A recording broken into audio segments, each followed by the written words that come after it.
Hi అండి. నమస్తే. తెలుగు నవలా శ్రోతలకు లక్ష్మి కథల ప్రపంచానికి స్వాగతం. ఇద్దరుపూడి సులోచనారాయణ గారు రచించిన అమర హృదయం అనే నవలను వింటున్నాం కదండి. ఈరోజు ఈ వీడియోలో మనం పార్ట్ 10 వినేద్దామండి.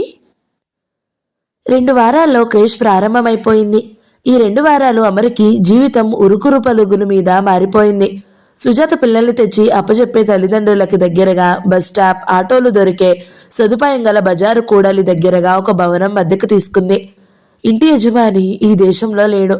అమెరికాలో ఉన్న అతను ఇంటి సొంత ఇల్లులా అందంగా చూసుకునే మనిషికి అద్దెకు తక్కువైనా సరే ఇమ్మని ఉత్తరం రాశాడు. చిన్న ఇల్లైనా కొత్తది, పై అంతస్తులో పొందికగా ఉంది. చుట్టూ ఉన్న కాస్త జాగాలోనే మందార, మల్లెతీగ, మాధవీలత లాంటి దేశవళి పూల మొక్కలు ఉన్నాయి.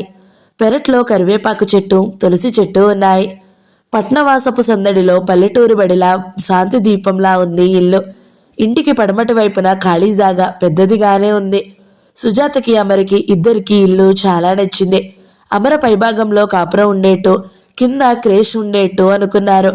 అమ్మో, మేడ మీద ఇంత ఇల్లా? అద్దే? అమర భయపడింది. నువ్వేం కంగారు పడకు, అంతా నీ చేతుల మీద నువ్వే సంపాదించుకుంటావు అంది సుజాత. పేరేం పెడదాం అడిగింది సుజాత. సుజాత శిశు సంరక్షణ కేంద్రం. వద్దు అంది సుజాత. నువ్వు వద్దు అంటే నాకు ఈ క్రేష్ వద్దు చెప్పేసింది అమర. పిల్లలు ఉయ్యాలలు, ఆట సామాను వచ్చేశాయి.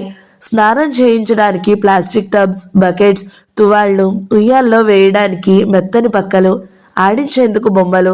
సుజాత ఊపిరాడకుండా అమరవి తెచ్చిపెట్టి షాపింగ్ చేసేస్తుంది. ఇద్దరూ వెళ్ళి ముందు 1-2 క్రేష్లు చూసిరండి అని సలహా ఇచ్చాడు కృష్ణ చైతన్య. నిజమే సుమా అంది సుజాత. నగరంలో బాగా నడుస్తూ ఉన్న, మంచి పేరు ప్రతిష్టలు సంపాదించిన శిశు సంరక్షణ నిలయానికి వెళ్లి చూసి వచ్చారు. ఇద్దరు కూర్చుని మంచి చెడులు ఆలోచించారు. సుజాత ఒక పని మనిషిని, 2 ట్రైన్ ఆయాలని ఉద్యోగాల్లోకి తీసుకుంది. అంతా సుజాత ఏ విధంగా చేయాలో చెబుతుంటే అమర చేత స్వయంగానే చేయిస్తుంది. క్రేష్ ఓపెనింగ్ దినం వచ్చేసింది. రాత్రి పొద్దుపోయే వరకు సుజాత, అమర స్వయంగా పూలమాలలతో అలంకరించి ఉయ్యాలకి రంగు కాగితాలతో తోరణాలు, బెలూన్లు కట్టారు. సుజా, నువ్వు చాలా అలసిపోతున్నావు సుమా అంది అమర. ఏం లేదు, చాలా ఉత్సాహంగా ఉంది. ఇంకా ఎంత పనైనా చేయగలను, చేసేస్తాను. ఇలా రంగు కాగితాలు కడుతుంటే మన కాలేజీ వార్షికోత్సవం గుర్తు రావడం లేదు నీకు అంది ఉత్సాహంగా. అమర అవును అన్నట్టు తల ఊపింది. కానీ ఆ జీవితం తానేగా, అప్పుడు అపనమ్మకంగా అనిపిస్తుంది. రాజాఫణి బెలూన్స్ ఊదారు. బొమ్మలు తిప్పుతూ వాళ్ళు కూడా నిద్రపోకుండా సందడి చేస్తున్నారు. బోర్డు తెప్పించావా సుజాత ఆదృతగా అడిగింది. 7 గంటలకి వచ్చేస్తుంది అంది అమర. సుజాత క్రేష్ ప్రారంభోత్సవానికి 2 రోజుల ముందే ఇల్లు ఖాళీ చేసి ఇక్కడ ఇంటి పై అంతస్తులోకి వచ్చేసింది. నీకు గ్యాస్ స్టవ్ లేకపోతే అస్సలు నడవదు, నా దగ్గర స్పేర్ గ్యాస్ ఉంది అంటూ సుజాత ఇంటి దగ్గర నుంచి గ్యాస్ స్టవ్కి సిలిండర్ తెప్పించింది. ఫిల్టర్ వాటర్ పిల్లలకి ఇవ్వాలమరా. ప్రతి చిన్న విషయంలోనూ జాగ్రత్త పడాలి. వచ్చిన వారు సదుపాయాలు చూసి సంతృప్తి పడితే నువ్వు ఎంత ఫీజు అన్నా ఇచ్చేసి వెళ్తారు. ఫ్రిడ్జ్ లేకుండా అస్సలు జరగదు అంటూ కొత్త ఫ్రిడ్జ్ పంపమని భర్తని అడిగింది. సాయంత్రానికి ఫ్రిడ్జ్ వచ్చేసింది. కింద హాల్లో కార్పెంటరీ పని, పైభాగంలో వసతి సౌకర్యాలు, తన సామాను వచ్చేసింది. డైనింగ్ టేబుల్ వచ్చింది. సుజా, నేను తీసుకున్న లోన్కి ఈ ఖర్చు రెట్టింపు కూడా మించి అవుతుంది. ఈ భారం నేను మోయలేను అన్నట్లుగా అంది అమర. భయపడకు, ఏమిటి నీ బెదురు? అసలు నువ్వు నాకు తెలిసిన అమరవేనా అని అప్పుడప్పుడు అనుమానం వస్తూ ఉంటుంది నాకు. మర్చిపోయావా మేడం? చిన్నప్పుడు నాతో మనం ఏ పని చేసినా డేర్గా చేయాలని వాదులాడేదానివి సుజాత గుర్తు చేసింది. ఎరక్కపోయి అన్నాను తల్లి. ఆ రోజు నాకు అస్సలు తెలియదు ఇలా నాకు నా మాట ఎదురు చెప్పే రోజు వస్తుందని. అమర నెత్తిన చేయి పెట్టుకుంది. సుజాత అమర ముఖం చూసి పకపకా నవ్వింది. దగ్గరికి వచ్చి అమర మెడ చుట్టూ చేయి వేసి, నాకు చాలా సంతోషంగా ఉంది, నీకు లేదా అంది. అమర సంతోషంగా ఉంది అని తలూపుతూనే కానీ అంది సందేహంగా. క్రేష్ తన పద్ధతిలో తయారవుతుంది. కానీ గీని అంటూ సందేహాలతో బుర్ర పాడు చేసుకోకు. అత్తగారికి మాటల్లో చెప్పాలంటే ఇచ్చేవాడు, పుచ్చుకునేవాడు ఆ పైవాడు మనం కాదు, నాకు తెలుసు. నీకు అప్పులు ఉంటే ఎంత భయమో, అందుకే ఒకేసారి చేయించేస్తున్నా. నువ్వు చచ్చినట్టు ఇది తీర్చడానికి కష్టపడతావు. అప్పుడు నన్ను వదిలేసి కోపం వచ్చినా ఎక్కడికి వెళ్ళిపోవలే అంది అంటూనే ఏమమరా, ఎప్పుడైనా మళ్ళా నన్ను వదిలి వెళ్ళిపోతావా అంది సుజాత. అమర చప్పున తల అడ్డంగా తిప్పింది. సుజాత అమర రెండు భుజాల మీద చేతులు ఆనించి ముఖంలోకి చూస్తూ, నిజంగా చెప్పు. నిజంగానే. నన్ను నువ్వు వదిలేస్తే వదిలేయాలి గాని నేను మాత్రం నా కంఠంలో ప్రాణం ఉండగా నిన్ను వదిలి ఎక్కడికి వెళ్ళను అంది. Thank you. ఓహో, థ్యాంక్స్ టు సింహాద్రి. అదేమిటి? అంతే కదా, అతని ఒళ్ళు అలా ప్రమాదానికి గురవ్వకపోతే నువ్వు నా మాట వినేదానివా? అమరకి నిజమే అనిపించింది. చూడు అమరా, నువ్వు తీసుకున్న అప్పుకి ఈ ఖర్చు రెట్టింపు పైగా అవుతుందని నాకు తెలుసు.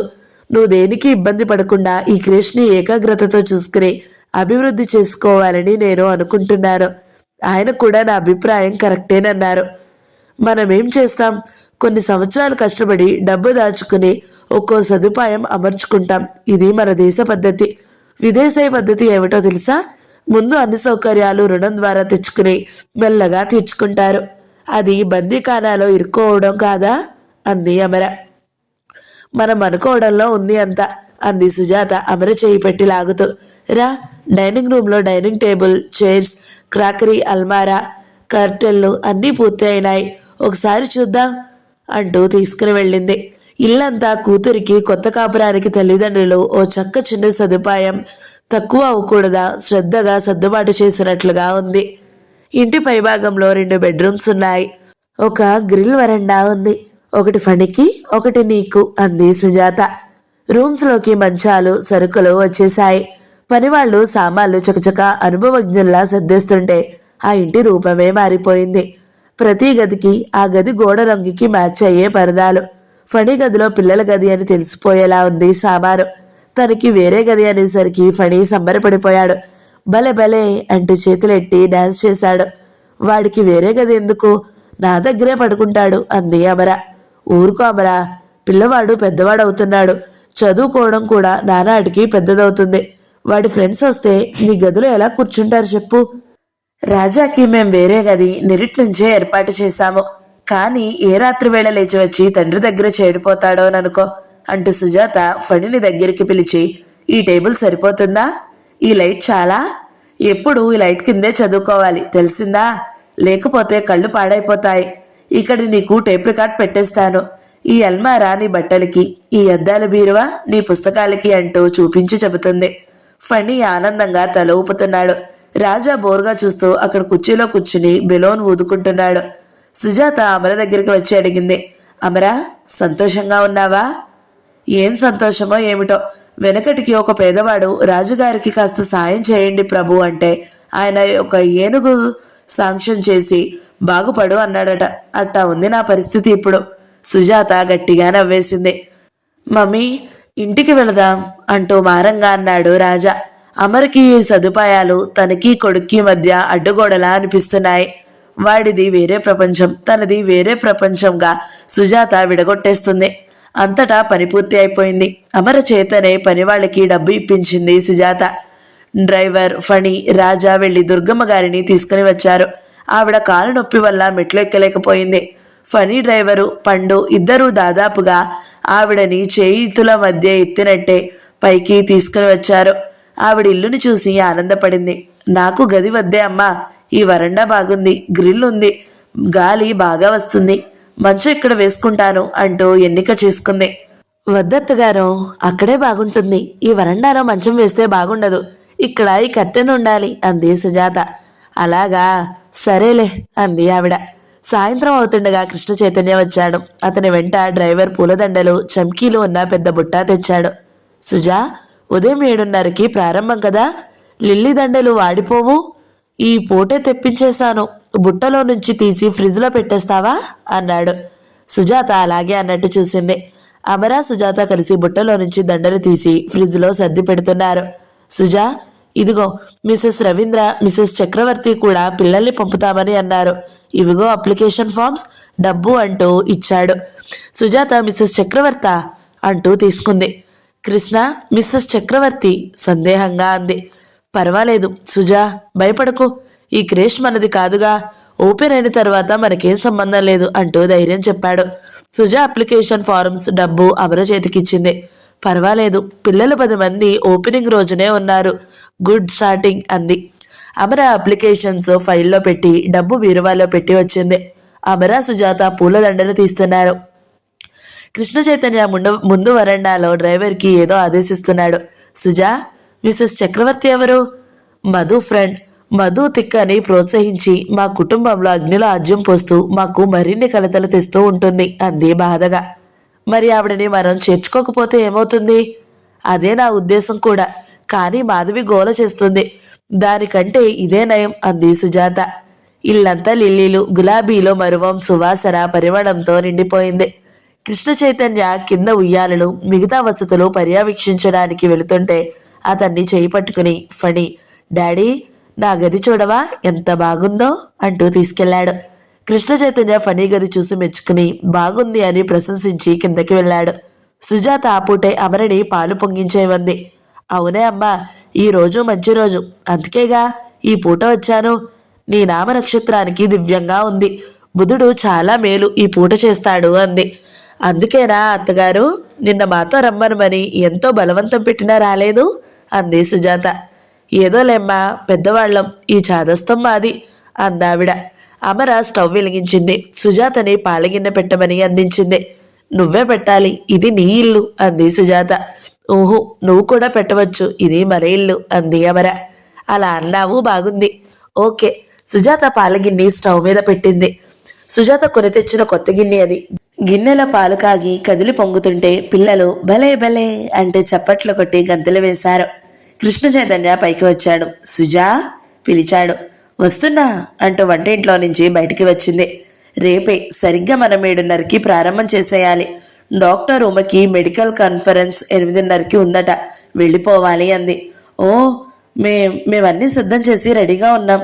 అట్లా బయట కుర్చీలు వేసేస్తే బాగుంటుంది. షామియా అన్నయ్యకి చెబుదామా? వరండాలో నుంచి కింద ఆవరణ చూస్తూ అన్నాడు. నేను అదే అనుకున్నాను అంది సుజాత. అమర ఈ లోపల క్షణంలో సేమ్యా జీడిపప్పు వేయించి పాలలో వేసి యాలకులు కొట్టి పొడి వేసేసింది. పంచదార పోసింది. మరు క్షణంలో పాయసం తయారై గుమగుమ వంటింట్లో నుంచి దూసుకుని వచ్చి ఇల్లంతా వ్యాపించింది. అమర పాయసం గిన్నె డైనింగ్ టేబుల్ మీద పెట్టింది. ఫ్రూట్ సలాడ్ కోసమని సుజాత ఎన్నిక చేసి తెచ్చి అద్దాల బీరువాలో పెట్టిన కప్పులు తెచ్చి చెంచాలు వాటిలో వేసింది. పిల్లలు ఆహా పరవాన్నం అంటూ గంతులేశారు. సుజా, పాయసం అందరికీ పెట్టు అంది అమర. నువ్వే పెట్టు, ఇది నీ ఇల్లా నా ఇల్లా? కావాలనే రెట్టించింది సుజాత. అప్పు తీరే వరకు నీ ఇల్లు, తీరిన తర్వాత నా ఇల్లు అంది అమర. సుజాత బొంగుమూతి పెట్టి, ఇందాకటిలా మన ఇల్లు అంటావనుకున్నాను. కృష్ణ చూసావా, అమర అచ్చు నీలాగా పక్కా వ్యాపారవేత్తలా మాట్లాడడం లేదు అంది. అతను చిరునవ్వుతో చూస్తూ, ఆ దృక్పథం జీవితంలో చాలా చోట్ల మేలు చేస్తుంది సుజా. అనవసర సంబంధ బాంధవ్యాలు తామర తంపలా పెరగనీయదు. అంటే నువ్వు అమరని సమర్థిస్తున్నట్టేగా నిలదీసింది. లేదు లేదు. భర్తను చూసి సుజాత ఫక్కున నవ్వింది. సుజాత అన్ని కప్పుల్లో పాయసం వడ్డించింది. దూరంగా ఉన్న దుర్గమ్మ గారిని చేయి పట్టి లేవదీసి ఆసరా ఇచ్చి డైనింగ్ టేబుల్ దగ్గరికి తీసుకుని వచ్చింది. నాకెందుకమ్మా, ఇక్కడుంటానులే అందావిడ మొహమాటంగా. రెండత్తగారు, మీ ప్రాప్తం నేను పెడుతున్నానని అనుకుంటున్నారా? ఆ ఇచ్చేవాడు పుచ్చుకునేవాడు ఆయనే పైకి వేలు పెట్టి చూపించింది. నా మాట నాకే అప్పచెప్పేస్తావు కదా అందావిడ. అందరూ పాయసం తింటున్నారు. కుర్చీలు సరిగ్గా సరిపోయాయి అన్నాడు ఫణి. రాజా కప్పు తీసుకుని వచ్చి తండ్రి ఒడిలో కూర్చున్నాడు. పాయాసం బాగుంది కదూ? అతను చెంచాతో తీసి కొడుక్కి తినిపిస్తూ అన్నాడు. చాలా బాగుంది అన్నాడు రాజా తండ్రితో. ఫణి ఒక్క నిమిషం రెప్పవాల్చకుండా ఇద్దరినీ చూశాడు. వెంటనే తను కూడా పాయసం కప్పు తీసుకుని వెళ్లి కృష్ణ చైతన్య కుర్చీని ఆనుకుని నిలబడ్డాడు. రాజాకి తినిపిస్తున్న కృష్ణ చైతన్య తలెత్తి ఫణిని చూశాడు. రాజాకి పెట్టడం ఆపి ఫణి చేతిలో ఉన్న గిన్నెలో నుంచి చెంచాడు పాయసం తీసి ఫణికి తినిపించాడు. థ్యాంక్ యూ డాడీ అనేసి ఫణి మళ్ళా వచ్చి తన చోటులో కూర్చుని తాగసాగాడు. అమర, ఇలా రా ఫణి అని పిలవడానికి పెదవులు విడపడే లోపలే ఇది జరిగిపోయింది. సుజాత చిరునవ్వుతో అమర ముఖం చూస్తుంది. అమర ముఖంలో బాధ వీచిక వచ్చి వెళ్ళిపోయింది. సుజా, రేపటి స్వీట్స్ మనం ఇప్పుడు ఇంటికి వెళ్ళేటప్పుడు తీసుకుందామా అడిగాడు కృష్ణ చైతన్య. స్వీట్సా? పొద్దునే ఒక స్వీట్ పెట్టి పంపిస్తారా? నేను మన వంట మనిషికి రేపే ఉదయం 7 గంటలకల్లా ఒక 40 మందికి ఇడ్లీ, వడ, సాంబారు, చట్నీ, పొంగలి రెడీ చేయమని ఇక్కడికి తేవాలని చెప్పేశాను. ఆ ఏర్పాట్లు అయిపోయినాయి. అమరా, నీ బడ్జెట్ ఇంకా పెరిగిపోయింది అంది. ఏం పర్వాలేదు, అమర కప్పులు తెస్తూ అంది. అందుకే ఎందుకైనా మంచిదని నేమ్ బోర్డుకి సుజాత శిశు సంరక్షణ కేంద్రం అని పెట్టాను. నా వల్ల కాకపోతే గప్చుప్గా పారిపోతాను అంది చిలిపిగా సుజాతని చూస్తూ. అమ్మో, నిజమా తల్లి అంది సుజాత. సుజాత అన్నదానికి రాజా పకపకా నవ్వాడు. ఫణి, దుర్గమ్మ కూడా నవ్వారు. అమర కప్పులు ట్రైలో సర్ది తీసుకుని వెళ్తుంది. సుజాత నవ్వుతూ చెప్పింది, కృష్ణ, ఇది విన్నావా? అమరా, నీకు ఇదంతా సంతోషంగా లేదా అంటే ఏం సంతోషమో. వెనుకటికి ఒక పేదవాడు సాయం చేయండి ప్రభు అంటే ఒక ఏనుగునిచ్చి బాగుపడి అని అన్నాడట. అలా ఉంది ఈ సెంటర్ తనిఖీ అంది. కృష్ణ చైతన్య తలెత్తి పక్కున నవ్వాడు. ట్రే తీసుకుని వంటింట్లోకి వెళ్ళిపోతున్న అమర అతని నవ్వుకి అప్రయత్నంగా తల తిప్పి భుజం మీదుగా తిరిగి చూసింది. అతను అంత గట్టిగా హాయిగా నవ్వడం ఇదే చూడడం. అతని ముఖమాశనంలో సుఖ సంతోషాలు ఆనందమయ స్వరూపంగా ఉంది. అమర ఒక్క నిమిషం అతని ముఖం మీద నుంచి చూపులో విడదీసుకోలేకపోయింది. సుజాత కూడా గట్టిగా నవ్వేస్తుంది. మమ్మీ, మమ్మీ, అక్కడ ఆ పేదవాడు ఏం చేశాడు మమ్మీ? రాజా తల్లివడి ఎక్కి గడ్డం పట్టుకుని అడిగాడు. ఏం చేస్తాడు? ఆ ఏనుగును మేపలేక కొంపాగోడు అమ్ముకుని ఉంటాడు అంది. డాడీ, కొంపాగోడు అంటే ఏమిటి డాడీ? రాజా తండ్రిని అడిగాడు. నాకు తెలుసు, కొంప అంటే ఇల్లు కదా నానమ్మా అన్నాడు ఫణి. రాజా వచ్చి తండ్రి ఒడిలో ఎక్కాడు. నువ్వు చెప్పు డాడీ, ఆ పేదవాడు ఏం చేశాడు అడిగాడు. అప్పుడు పేదవాడు ఏం చేశాడంటే, ముందు ఏనుగుకి తిండి కావాలి కదా, చెరుకు గడలు కొనాలి. అందుకని అప్పు చేసి అవి తెచ్చి మేత వేశాడు. ఏనుగు బాగా అయ్యింది. ఏనుగును తీసుకుని వెళ్లి గుడిలో నిలబెట్టాడు. భక్తులకి కాలు ఎత్తి ఆశీర్వదించడం, దేవుడికి మొక్కడం లాంటి విద్యలు కష్టపడి నేర్పాడు. ఏనుగు నేర్చుకుంది. అందరూ ఏనుగు విద్య నేర్చి డబ్బులు వేయడం మొదలుపెట్టారు. పేదవాడికి చాలా డబ్బు వచ్చింది. పేదవాడు ఏనుగు వెళ్లి రాజుగారికి దండం పెట్టారు.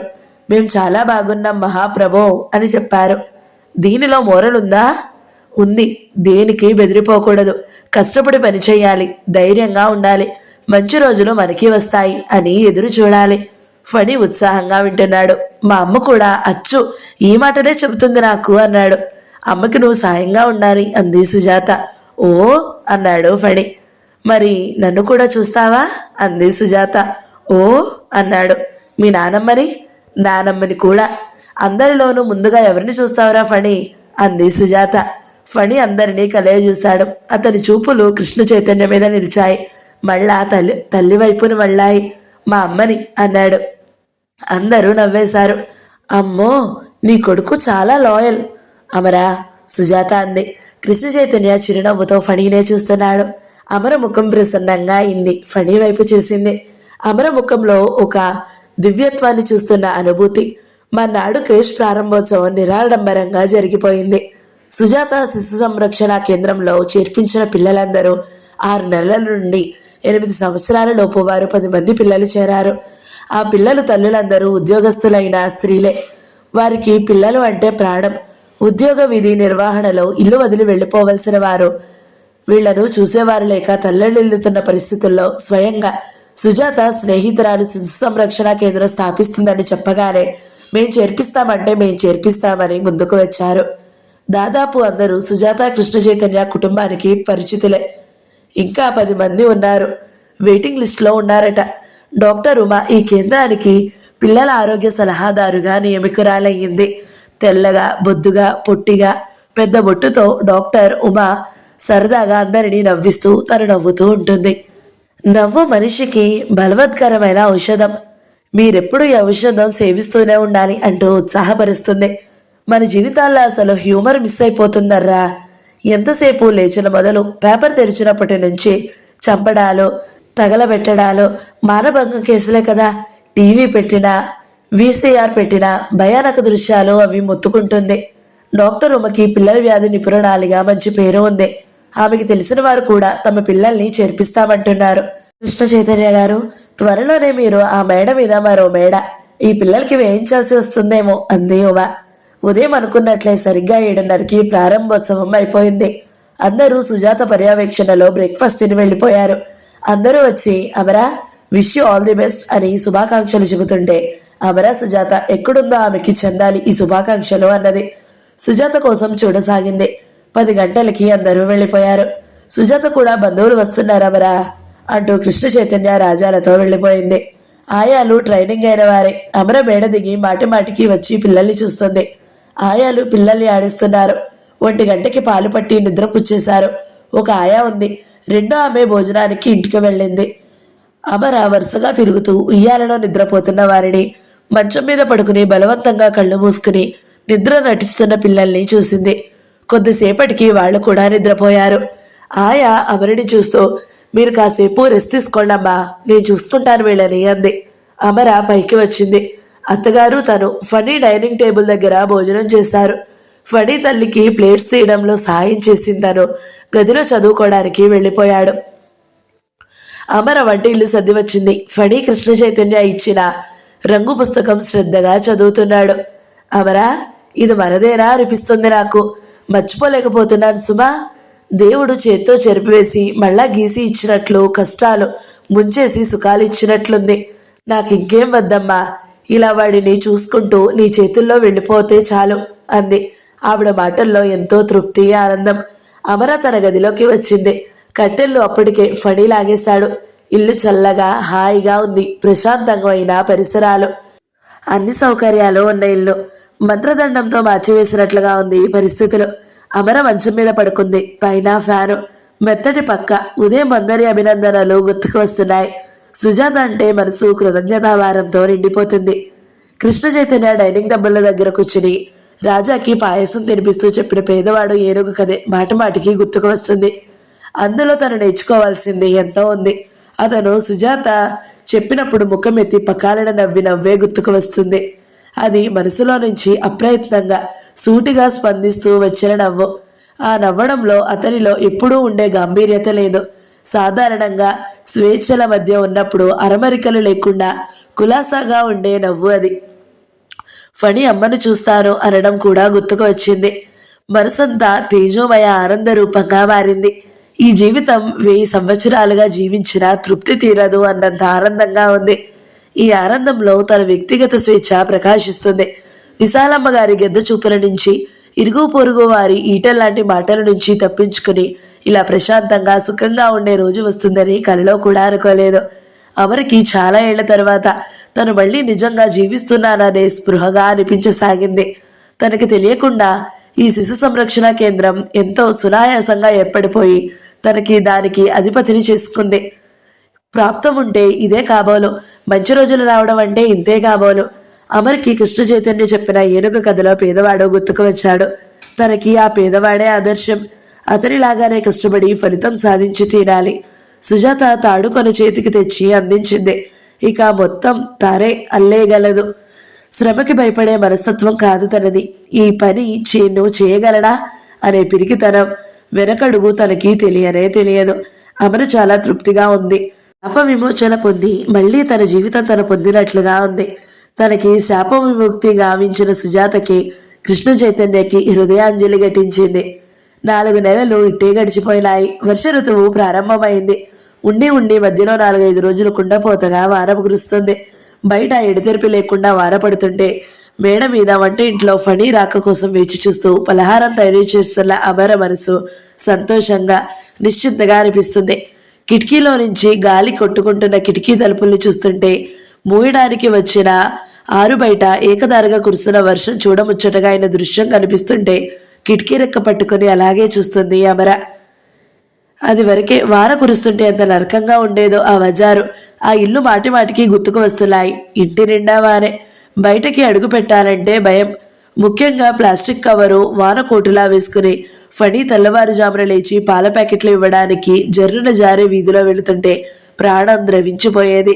మా ఈ జన్మలు ఇక ఇంతే అనే నిస్పృహ వచ్చేసి హఠాత్తుగా తనకి అమ్మమ్మ పోవడంతో కాలేజీ చదువు పూర్తి కాలేదు. బిఎస్సి ఆఖరి సంవత్సరం మూతపడిపోయింది. తరువాత పెళ్లి అయి యాక్సిడెంట్ ఆయనకి. అత్తగారు చిన్నపిల్లాడి పోషణ. చదువుకోవాలనే ఆలోచనకే టైం లేకుండా పోయింది. ఈ విధంగా ఏనాడైనా కడుపు నిండా అన్నం తినడం ఉండేదా? కంటి నిండా నిద్రపోవడం ఉండేదా? నిద్రపోతున్నా కూడా మనసులో ఏదో తెలియని భయం, ఆదురత. ఫణిని ఎలా పెంచగలడా, ఎలా చదివించగలడా అనే ధ్యాసే. ఆవేదన భరిత సంఖ్యలు తెగిపోయినట్లుగా ఉంది. అప్పుడు కష్టపడేది, ఇప్పుడు కష్టపడుతుంది. అది నా అనేవారు లేని ఒంటరితనంలో ఒంటి కాలి పరుగులాంటి బ్రతుకు. ఇప్పుడు సుజాత అండ దేనికి లోపం లేదు. ఇంటి నిండా ఏ కొరత లేకుండా పుష్కలంగా సదుపాయాలు. వంట ఇంట్లో ఏది చేసుకోవాలని అనిపించినా స్టీలు డబ్బాల నిండా, గాజు సీసాల నిండా ఆహార పదార్థాలు. తను సుజాతని గంటకోసారైనా పలకరించుకుంటూనే ఉంటారు. ఒకరి విషయాలు ఒకరికి క్షణక్షణం ఎదురుగా ఉన్నట్టే తలుస్తున్నారు. ఇంటికి ఫోన్ వచ్చేసింది. సుజాత తను ఒకే చోట ఉన్నట్లుగా కబుర్లు. ఫోన్ మూలంగా ఇద్దరిళ్ల మధ్య ఉన్న సుదూరం మాయమైపోయినట్లుగా ఉంది. ఒకసారి అమరికి ఇలా ఒంటరిగా ఉంటే ఇది కళ అన్నట్టుగా ఉంటుంది. ఇంత సంతోషానికి నాకు అర్హత ఉందా? విచిత్రంగా ఉంటుంది. అనుకోకుండా లభించిన ఈ అదృష్ట అవకాశానికి జీవితానికి శాశ్వతంగా ముడివేసుకుని ఆ జన్మాంతం ఆర్థికంగా స్వతంత్ర వ్యక్తిలా ఉండాలి అనిపిస్తుంది. వాకిట్లో ఆటో చప్పుడైంది. అమర కిటికీలో నుంచి చూసింది. ఆటోలో నుంచి స్కూల్ బ్యాగ్ తీసుకుని దిగుతున్నాడు ఫణి. అమరకి ఎంతో కన్నుల పండగగా అనిపించింది. ఆ వీధిలో మేరీగోల్డ్ స్కూల్కి వెళ్లే ఇంకో ఇద్దరు పిల్లలు ఉన్నారు. వాళ్ళిద్దరితో ఫణి వెళుతుంటే ముగ్గురు సమంగా ఆటో అతని జీతం చెల్లిస్తారు. ఫణి గబగబా నడుస్తూ అమ్మా నానమ్మ అంటూ వచ్చాడు. దుర్గమ్మ గారికి 4 రోజుల నుంచి జ్వరంగా ఉంది. లంగ్స్లో ఇన్ఫెక్షన్ చేరిందని డాక్టర్ ఉమా చెప్పింది. 2 రోజులు చూసి తగ్గకపోతే నర్సింగ్ హోంలో చేర్పిద్దామా అంది. తను డాక్టర్ కోసం పరిగెత్తనక్కర్లేదు. పడిగాపులో పడి వేచి చూడనవసరం కూడా లేదు. వాళ్లే ఇంటికి వస్తారు. డాక్టర్ ఉమా మూలంగా ఈ సమస్య తీరిపోయింది. ఫణి సరాసరి తన గదిలోకి వెళ్ళిపోయాడు. స్కూల్ డ్రెస్ విప్పి మామూలు డ్రెస్ తగిలించి మామూలు నిక్కరు టీషర్టు వేసుకుని వచ్చాడు. సుజాత మధ్యలోనే కొనిచ్చింది. కృష్ణ చైతన్య ఢిల్లీ వెళ్ళినప్పుడు రాజాకి ఫణికి 4 జతలు తెచ్చాడు. ఫణి ఆ టీషర్ట్ అంటే ఎంతో ఇష్టం. వేసుకోవడానికి మాటిమాటికి తల్లి దగ్గరికి వచ్చి బాగుంది కదూ అనేవాడు. ఫణి మంచి ఆహారం వల్ల ఒళ్ళు చేశాడు. బాగున్నాడు. కృష్ణ చైతన్య ఈ మధ్యనే తెలిసిన డాక్టర్ దగ్గరికి ఫణిని స్పీచ్ థెరపీకి పంపే ఏర్పాటు చేశాడు. ఫణి క్యారేజ్ వెంట తీసుకుని వెళ్ళడానికి వాడికి వచ్చి ఉప్మా లాంటిది ఏదైనా టిఫిన్ చేస్తే తింటాడు. చదువుల్లో ఏకాగ్రత. స్కూల్లో చదరంగం పోటీల్లో ప్రథముడిగా వస్తున్నాడు. సుజాత దగ్గరికి ఆదివారం నాడు వెళ్లి కృష్ణ చైతన్యతో టేబుల్ టెన్నిస్ ఆడి వస్తున్నాడు. సుజాత సాయం లేకపోతే ఫణికి ప్రపంచంలో తను ఇవ్వగలిగేది ఏముంది? అమరికిది వరకు చీటికి మాటికి ఏదో బాధతో కళ్లల్లోకి చివ్వున నీళ్లు వచ్చేవి. ఫణి కూడా అంతే. ఇప్పుడు ఏడుపు అనేది మర్చిపోయినట్లుగా నవ్వుతూ ఉంటున్నాడు. ఏకాగ్రతతో చదువు పట్ల, ఆటల పట్ల ఫణి జీవితం, శిశు సంరక్షణ కేంద్రం బాధ్యతలతో అమర టైం క్రమబద్ధంగా గడిచిపోతున్నాయి. చేతి కింద పనిచేసే ఆయా జోగమ్మ, సుబ్బులు ఇద్దరు చాలా మంచివాళ్లు. వాళ్ళు క్రమపద్ధతిగా బాధ్యతాపూర్వకంగా పని చేయడం తనకి ఈ క్రష్ నిర్వహించడం చాలా సులువుగా అనిపిస్తుంది. అమ్మా వాన ఎంత బాగుందో ఫణి హార్లిక్స్ తాగుతూ అన్నాడు. అమర తల ఊపింది. కింద ఎవరో వచ్చినట్లున్నారు. కాలింగ్ బెల్ గయ్యిర మోగింది. అమర కిందకి గబగబా దిగి వచ్చింది. సుబ్బులు, జోగమ్మ. మాధవి ఆగ్రహానికి అరుస్తుంది. సుబ్బులు, జోగమ్మ. మాధవి ఆగ్రహంగా అరుస్తుంది. ఆమె చేతిలో 2 ఏళ్ల పాప జ్యోతి ఉంది. జ్యోతి మధు స్నేహితురాలి కూతురు. మొదటి రోజు ఈ పాపని చేర్చుకోవాలా వద్దా అని సుజాత సందేహించింది. మాధవి సుజాత సందేహాల్ని అక్షరాల రుజువు చేసింది. చీటికి మాటికి క్రిష్కి పిల్లలు చూసే నెపంతో వస్తుంది. అది బాగాలేదు, ఇది బాగాలేదు, మీరు డబ్బు దండుకుంటున్నారు గాని పిల్లల్ని సరిగ్గా చూసుకోవడం లేదు అంటూ హడావిడి చేసి అటు ఆయాలని ఇటు అమరని హైరారా పెట్టేసేది. మధు వచ్చిందంటేనే అందరికీ చిరాకు, భయం, ఆందోళన. ఆలోచనకి ఎంతో సాయం చేసిన కృష్ణ చైతన్య చెల్లెలు అని అమర తప్పనిసరిగా సహించి ఊరుకుంటుంది. సుజాత కూడా అస్సలు ఏమీ అనవద్దు, ఏ కాస్త మాటన్నా ఇంట్లో పెద్ద గొడవ చేస్తుందని హెచ్చరించింది. జోగమ్మ ఎదురెళ్ళింది. ఈ పాపకి నిన్న ఏం పెట్టావు నువ్వు? మాధవి తీక్షణంగా అడిగింది. నేనేం పెట్టలేదు, అందరికీ ఇచ్చినట్టే 4 గంటలకి పాలిచ్చాను. ఏం పెట్టందే పిల్లకి వాంతులవుతున్నాయా? నిజం చెప్పు. మర్యాదగా చెప్పావా? సరే, లేకపోతే అన్నయ్యకి చెప్పి నిన్ను ఉద్యోగంలోంచి తీయించేస్తారు. కూర్చోండి మాధవి, అమర సహనంగా మర్యాద చేసింది. నేను కూర్చోడానికి రాలేదు. ఇది పిల్లల్ని చూసే క్రేష, పిల్లల ఆరోగ్యం పాడు చేసే విధవ చోట అడగడానికి వచ్చాను అంది మాధవి. మాధవి ఆవేశం మింగుతూ అంది అమర. రాత్రి నుంచి పిల్లకి ఒకటే వాంతులు. డాక్టర్ దగ్గరికి తీసుకువెళితే పిల్లకి నిల్వ ఆహారం పెట్టారని, అందుకే వాంతులు అని చెప్పారు. చూడు ఎలా వేలాడుతుందో. జోగమ్మ చెప్పు, ఏం చేశావు? జోగమ్మ భయంతో బెదిరిపోతుంది. అమర జోగమ్మని మాధవి ఎదురు నుంచి చేత్తో పక్కకి లాగి తను అభిముఖంగా నిలబడింది. మా క్రేష్లో అలాంటిదేం జరగలేదు అంది. నేను అడిగేది నిన్ను కాదు, జోగమ్మని. నేను ఈ క్రేష్ యజమానురాలిని, జోగమ్మ ఆయా మాత్రమే. పిల్లలకి ఏదైనా అయితే జవాబుదారిగా సంజాయిషి చెప్పాల్సిన బాధ్యత నాది, ఆయాది కాదు. అయితే నువ్వే చెప్పు, నీ క్రేష్ ఇంత లక్షణంగా ఏడుస్తుందా? నా క్రేష్ సలక్షణంగా ఉంది. ఎప్పుడు ఎవరు వచ్చి చూసినా నాకు భయం లేదు. నిన్న జ్యోతితో పాటు మిగతా 9 మందికి మేము పాలు పట్టాము, ఎవ్వరికీ ఏం కాలేదు. అంటే నేను అనవసరంగా అంటున్నానా? ఖచ్చితంగా. నువ్వు చేస్తున్న మొదటి తప్పు పిల్లల్ని ప్రాణంగా చూసే మమ్మల్ని దుయ్యబట్టడం.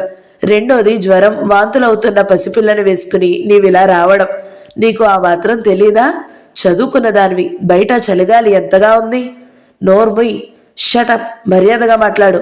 నీకెంత పొగరు? అనవసరంగా మాటలు మీరకు. 2 రోజుల్లో నీ క్రేష్ మూయించి నీ ముట్టే పొగరు అణచకపోతే నా పేరు మాధవే కాదు. నంగరాచిలా మా ఇంట్లో చేరావు, మా వదినని బుట్టలో వేసుకున్నావు, మా అన్నయ్య దగ్గర నుంచి నీకు కావాల్సిందంతా మరీ రాణిలా చేయించుకున్నావు. లోకం ఎంత నవ్వుతుంది. నీకు సిగ్గులేదా? నీకెందుకుంటుంది? అసలు సిగ్గనేది ఏడిస్తేగా. మాధవి గిరుక్కున తిరిగి వెళ్ళిపోయింది. అమర ప్రాణం మాధవి అన్న చివరి మాటలతో చచ్చిపోయినట్లయింది. అక్కడే జోగమ్మ, సుబ్బులు ఉన్నారు కూడా. వారేమనుకుంటారు?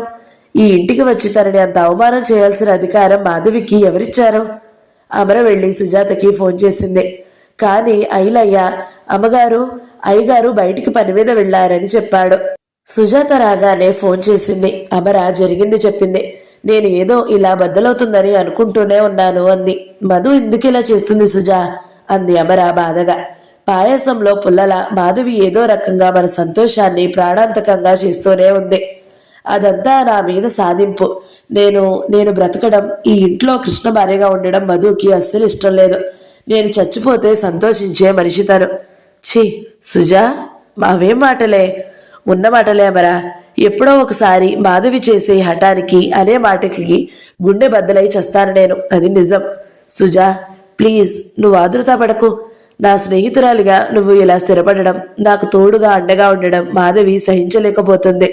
నిన్ను నా నుంచి తరిమేయాలని తన పట్టుదల. ఆ పని నేను బ్రతికుండగా జరగదులే సుజా. నాకు మాధవి అర్థమైందిలే, నేనే జాగ్రత్తగా ఉంటాను అంది అమర. సుజాత ఆవేదన అర్థమై ఆ ప్రసంగం మార్చేసింది. జ్యోతి విషయంలో మాధవి చాలా పెద్ద గొడవ చేసింది. అమర నడుపుతున్న ఈ శిశు సంరక్షణ కేంద్రంలో పిల్లలకి పాలల్లో మత్తు మాత్రలు వేసి నిద్రపుచ్చుతున్నారని వదంతులు వచ్చేశాయి. పిల్లలకి సహజంగా ఏసుస్తు చేసిన తల్లిదండ్రులు అనుమానంతో హడలిపోతున్నారు. కొంతమంది నమ్మలేరు. 2-3 తమ పిల్లల్ని తీసుకుని వెళ్ళిపోయారు. అక్కడేమో ఖాళీలు లేవని తిరస్కరించారు. ఇప్పుడేమో ఉయ్యాలను, మంచాలు మోసపోయే స్థితికి వచ్చింది. మీరు భయపడకండమ్మా, మన క్రేష్కి ఆవిడ అన్నంత చెడ్డ పేరేం లేదు. జోగమ్మ తనకి తెలిసిన 2 కుటుంబాల వారికి చెప్పి పిల్లల్ని చేర్పించింది. డాక్టర్ ఉమా ఈ క్రితం రోజే నేను జ్యోతిని, మిగతా పిల్లల్ని పరీక్ష చేశాను. వారు ఆరోగ్యంగా ఉన్నారు అని టైప్ చేసి తన సంతకంతో సర్క్యులర్ పంపింది. వీళ్ళది కాలక్షేపం కోసం పెట్టారే తప్ప పిల్లల్ని సరిగ్గా చూడరు అనే ప్రచారం పుట్టింది. ఆ వీధిలోనే మాధవి తన ఫ్రెండ్ తల్లి చేత నవజీవన శిశు సంరక్షణ కేంద్రం తెరిపించింది. కొంతమంది పిల్లలు అందులోకి వెళ్ళిపోయారు. సుజాత ఏం చేయలేకపోయింది. ఆయన చెల్లెల్ని ఏమీ అనలేని బలహీనతని ఆధారం చేసుకుని మాధవి ఇలా తెగబడి చేస్తుంది అంది సుజాత ఆ రోజు సాయంత్రం వచ్చింది. కృష్ణ చైతన్య సుజాతని దింపి పని మీద వెళ్ళిపోయాడు. కానీ ఇవాళ కూడా ఆయనతో దెబ్బలాడారు. కానీ నాకు తెలుసు ఆయన చెల్లెల్ని ఏమీ అనరు. ఎందుకని సుజా అడిగింది. 2 గదిలో మంచం మీద కూర్చున్నారు. కర్మ, నా పూర్వజన్మ పాపం అంది సుజాత. అమర ఇక తర్కించలేదు. పాపం, డాక్టర్ ఉమకి కూడా చెడ్డ పేరు మసిపూశారు. ఆవిడ కూడా చాలా బాధపడుతుంది. భర్త ఇక్కడ పిల్లల్ని చూడడం నీకేం పని అన్నాడట.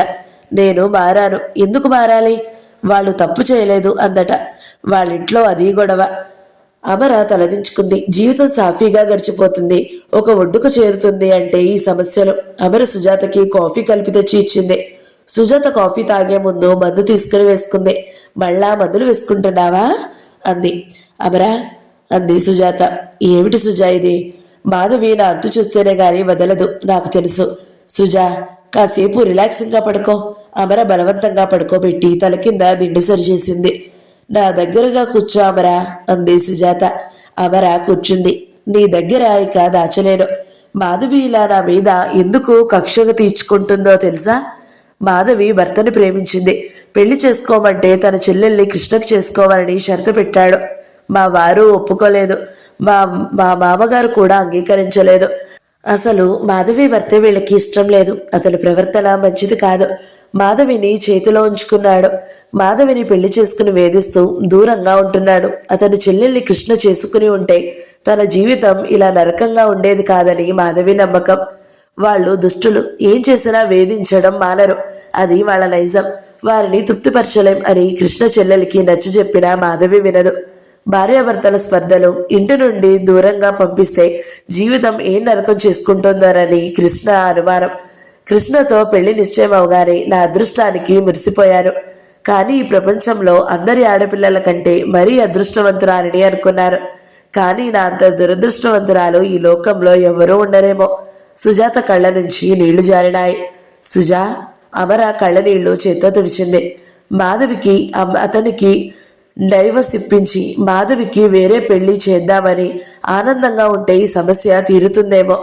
ఆ పని జరగదు. ఎందుకు? మాధవికి భర్త అంటే చచ్చినంత ఇష్టం. అతను ఎన్ని బాధలు పెట్టినా వదలదు. మాధవిని అప్పుడప్పుడు దగ్గరికి తీసి అలా సంతోష పెడతాడతను. సుజాత నిట్టొచ్చింది. ఇది ఒక విషయవలయం. ఇందులో నుంచి ఎప్పుడు బయటపడతామో, ఎప్పుడు విముక్తో ఏమిటో ఆ దేవుడికే తెలియాలి. అమరికి మాధవి అంటే కూడా జాలేసింది. మాధవి భర్త చేతిలో పావుగా మారిందన్న సత్యం తెలుస్తుంది. ఫణి పరిగెత్తుకుని వచ్చాడు. అమ్మా, నానమ్మ గురక ఎక్కువైంది, అస్సలు పలకడం లేదు. సుజాత అమర చప్పున ఆవిడ మంచం దగ్గరికి వెళ్లారు. ఆవిడ ఎగశ్వాసగా ఉంది. అమర, డాక్టర్ దగ్గరికి తీసుకువెళదాం అంది సుజాత. కరుణా నర్సింగ్ హోమ్ అంబులెన్స్ కి ఫోన్ చేశారు. దుర్గమ్మని అందులో చేర్పించారు. ఆ రోజు రాత్రి 12 గంటలకు ఆవిడ పోయింది.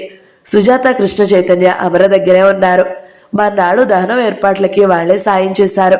అమర బొమ్మలా కూర్చుండిపోయింది. అత్తగారు లేకపోవడం అనేది తను ఎన్నడూ కలలో కూడా ఊహించలేదు.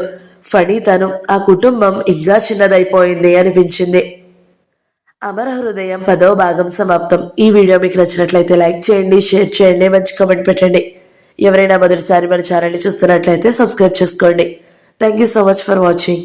నమస్తే.